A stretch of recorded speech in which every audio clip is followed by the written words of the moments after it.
Hey guys, welcome back to another video. Today behind me, I have the most affordable version of the all-new 2024 Hyundai Kona, the SE front-wheel drive, which comes in just over $25,000. So as you may know by now, the 2024 Hyundai Kona is all new in its next generation, and with it, it grew substantially in size and gains additional features over the previous generation. Now make sure to check out some of the other dedicated videos here on the channel covering other trim levels, my first driving impressions, my week-long likes and dislikes, etc. with this new Kona, because I have many videos covering this vehicle in general, but I am curious to check out this SE behind me and see what you get for the cheapest entry-level price point of just over $25,000. Now finally, when it comes to pricing, it did increase across the board over that previous generation, but like I said, it not only grew in size, it gained features and options versus that previous generation, so every trim level is definitely more feature packed than before. Now with that information in mind, let's go ahead and take a look at this SE front-wheel drive, which starts at $24,435 including destination, and see what you get. Now the Kona in front of me is finished in the ultimate red metallic exterior with the black cloth interior. Now this is the same exterior color I showcased on the SEL convenience version just a few weeks ago, so make sure to check that video out if you're curious kind of how the SE stacks up to the SEL convenience in terms of exterior features and options and stuff like that. But immediately from the outside, you can tell the SE apart versus even the base SEL up there, which comes with the nicer 18-inch wheels among a few other options. So again, from the outside, you can tell the SE is the more affordable basic option in the Kona lineup, just like that of the previous generation. But with that being said, there were several enhancements. Now starting up front, every Kona for this generation will come with full LED lighting up front minus the turn signals. So you get the LED daytime running lights in that portion up there.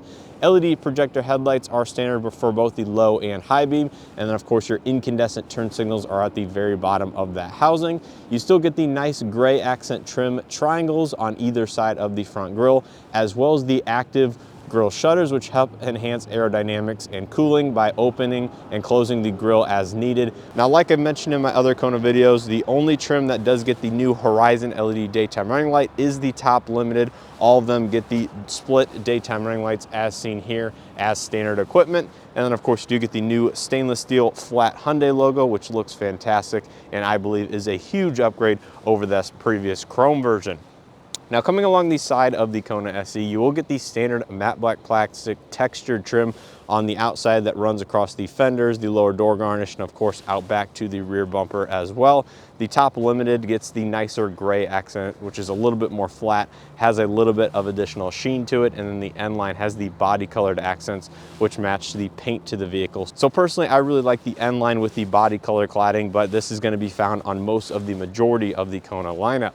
Now covering the wheels and tires, these are going to be the 17-inch alloy wheels, so it's nice to see that they are not steelies, although in some regards they do look like a hubcap or a version of a hubcap cover, but these are going to be 17-inch alloy wheels. They're going to be wrapped in 215/60 17-inch Kumo premium all-season tires. Coming up to the mirror caps, they are going to be body color even on the base SE, no turn signal integration, no puddle lights or cameras, anything like that. And unfortunately, they are not going to be heated, but they do have blind spot detection as standard, which is very nice.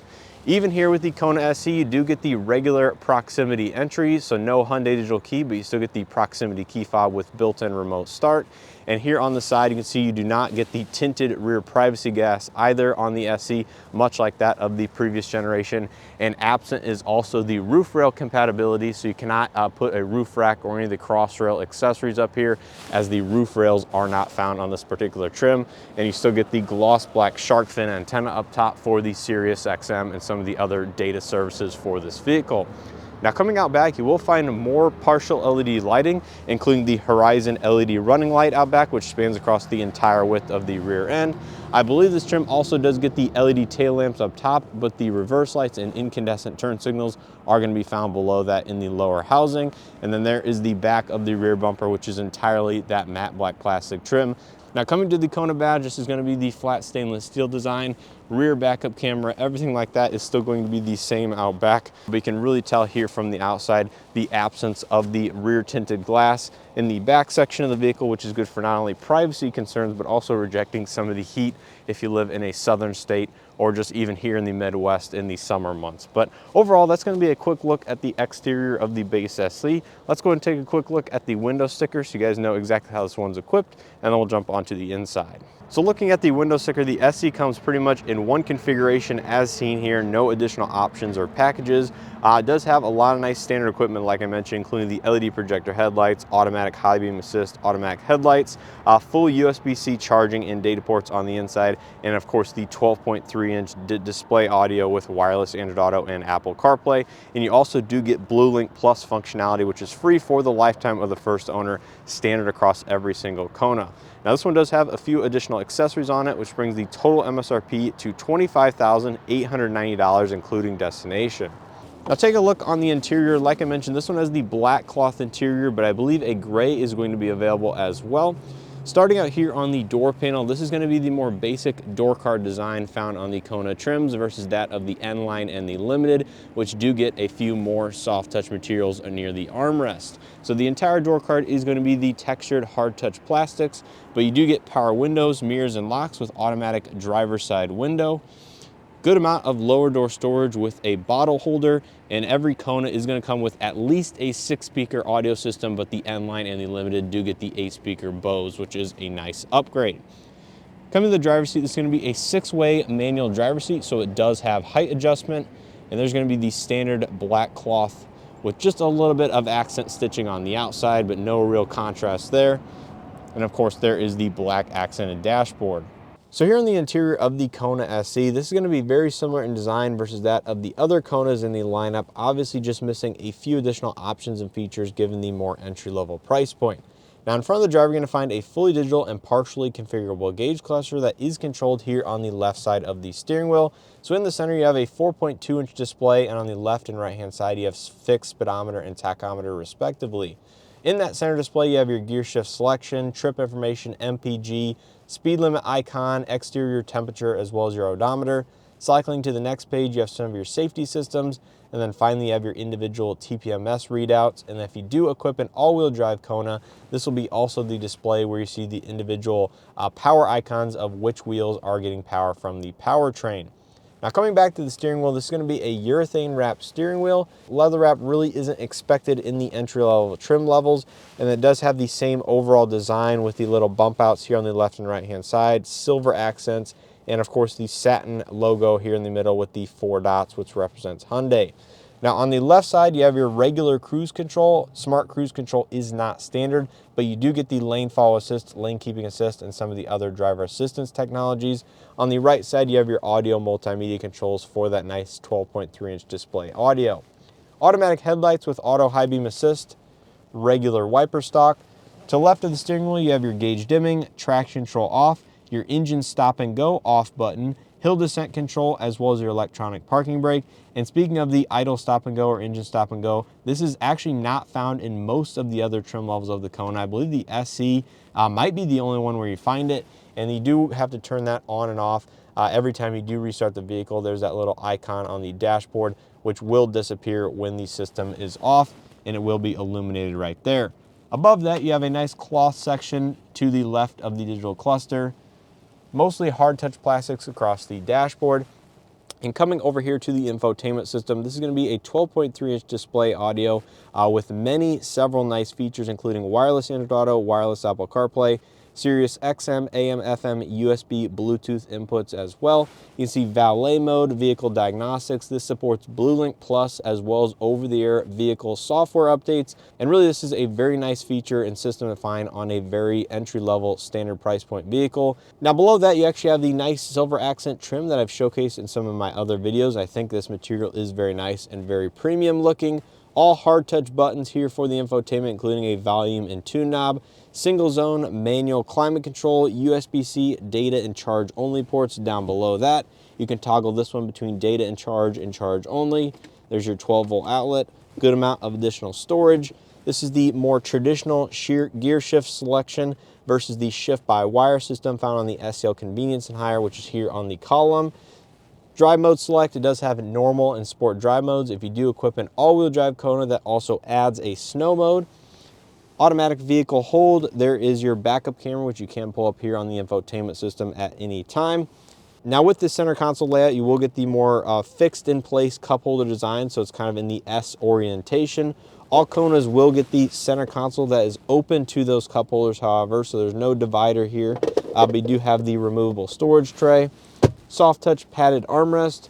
There is the proximity key fob, like I mentioned, standard on every Kona, which is very, very cool. So you do get the built-in remote start and all the other proximity functions. However, you will not get Hyundai digital key until you step up to the SEL convenience, which changes the entire center console layout. Up top, you do have the lighter gray headliner, vanity illumination. It is not going to be LED in all of the trims. Manual dimming interior rear view mirror, SOS, passenger airbag, blue link, and overhead incandescent lighting.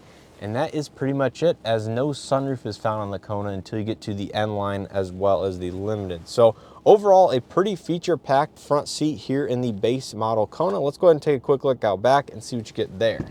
So in the back seat of the Kona SE, this is going to be very similar to that of the front end, where you're not going to find all of the features and amenities versus some of the higher trims, but it is going to be a very nice space. Now, as far as the door panel, this is going to be full hard touch materials as the front with a bottle storage slot. Seating materials are going to be the same as the front, so this is the black cloth material. Stepping inside, this is going to be very easy given the overall ride height and door opening. And there is a quick look at the dashboard. In terms of rear seat amenities, basically the only thing you're going to get out back is 2 USB-C charge ports, as the AC vents would be located in this section right here on the SEL and higher. At least you do get a nice pattern design which kind of mimics the vents even though they are not there. No map pockets or map nets on either front seat. Seats do still fold down 60-40 split, and you still do get the cup holders with the center armrest. That's a nice feature, oftentimes missing on the base models.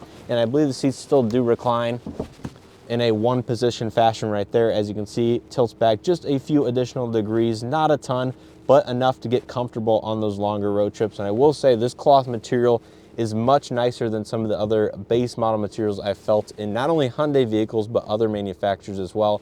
So I really do appreciate Hyundai using a seemingly durable, but also nice soft cloth here. In terms of the seating position, I have tons of room behind my rough driving position, 3-4 inches at minimum, plenty of footroom down below. And in terms of headroom, this is a non-issue item as well, as I have at least 1.5 inches of space here in the more upright position. And of course, if you do recline the seats, it's going to be a little bit more. So yes, a little bit basic here in the back seat of the SE, but that's kind of to be expected for the entry-level price point. So take a look at storage and cargo capacity behind the second row seats. You will not find a power liftgate on any Kona outside of the Limited. So if you do want that, you have to opt for the top Limited trim.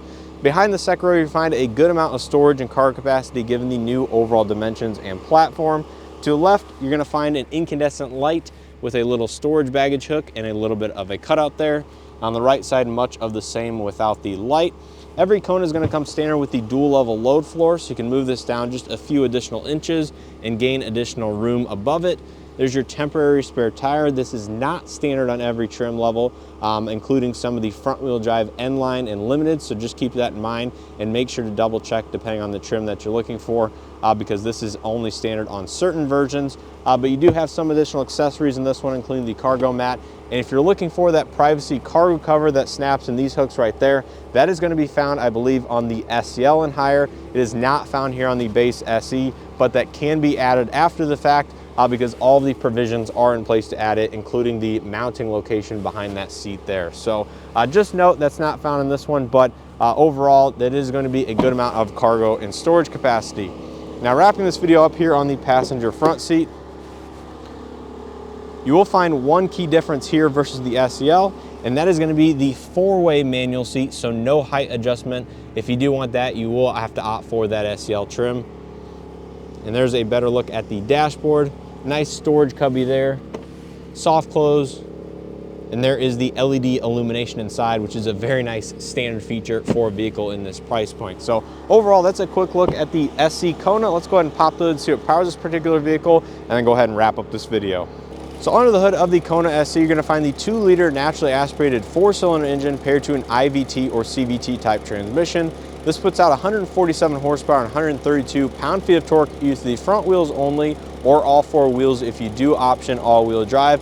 And one of the nice small benefits of this new next generation Kona is the standard hood struts, so you no longer have that prop rod to hold the hood up. But overall, here in the SE front wheel drive, this is going to be a very fuel efficient version of the Kona with nearly 30 mpg combined, well over 30 mpg out on the highway. Do option that all-wheel drive. That is going to be going down just a few mpg versus the front-wheel drive versions, and the 2-liter naturally aspirated 4-cylinder is going to be more fuel efficient versus that of the available 1.6-liter turbo in the N-Line as well as the top limited. So that's pretty much going to do it here for my quick walk-around tour of the 2024 Hyundai Kona SE.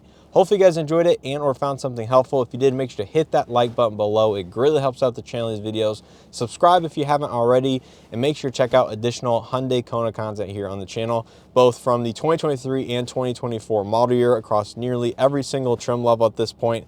And overall, I am really impressed with what Hyundai was able to do here in this next generation, not only with making it much bigger, much more usable on a day-to-day basis, but also giving it tons of features, even here in the base SE, but of course that top limited is very compelling as well. So let me know your thoughts down in the comment section below of the Kona SE front-wheel drive as seen here. I think for about $25,000, it's a very value-oriented trim level, but if you are looking for additional features and amenities, the SEL is going to be a great option as well, and the SEL Convenience is where you start to get more of some of the luxury and technology features, including adaptive or smart cruise control. You get the nicer 12.3-inch fully digital instrument cluster with the built-in navigation. All Konas will have wireless Android and Apple CarPlay via a software update in the future if they don't already. And of course, if you're looking for features such as heated seats, automatic climate control, stuff like that, you're going to find that in the SEL or the SEL Convenience or higher. But overall, I think every Kona is going to be a very good value. Just kind of a personal preference as to seating materials, what technology you want, all that kind of stuff inside those vehicles. So Hyundai definitely makes a version for you if you're interested at just about every price point. But let me know your thoughts down in the comment section below. If you're looking to support even further, make sure to check out the available affiliate link for Amazon down in the comment section below. Simply click on the link before purchasing on Amazon and we will get a very small referral bonus. And of course, there is the channel memberships that just went live. There will be more information coming on that shortly, but if you want to join here for a monthly membership, that is also much appreciated as well. But anyways, I appreciate you guys watching. Let me know your thoughts and feedback down below, and I hope to see you guys in the next one.